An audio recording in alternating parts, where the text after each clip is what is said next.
I am the Tofu Golem. Please enjoy the video. In this video, I will help you stop missing edits in Fortnite on controller. We'll start by examining your current setup.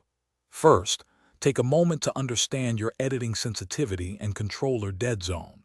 Next, ensure your controller is functioning optimally, checking for any stick drift that might hinder precision. Finally, begin with some basic edit courses to pinpoint where your edits are consistently going wrong. Now, let's dive into optimizing your controller settings for peak performance. Adjust your edit and build sensitivities to find a sweet spot that allows for both speed and accuracy. Consider lowering your controller dead zone to a range of 5 to 10%. This significantly improves responsiveness. Don't shy away from experimenting with custom keybinds, particularly for your edit and confirm actions, to find what feels most natural and efficient for you.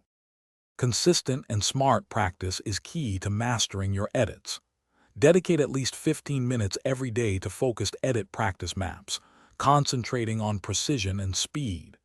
Make sure to practice a variety of edit types, from simple single edits to more complex double and triple edits.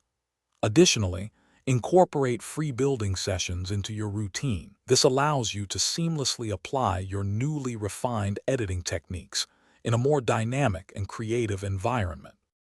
To truly elevate your editing, consider these advanced tips and cultivate the right mindset.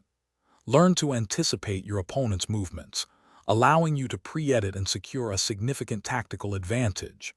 It's crucial to maintain a calm and focused mindset, avoiding frustration even when edits don't go as planned.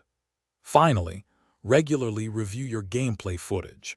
This objective analysis will help you pinpoint and correct any recurring editing errors, leading to consistent improvement. Thanks for watching. Consider subscribing if we helped you today.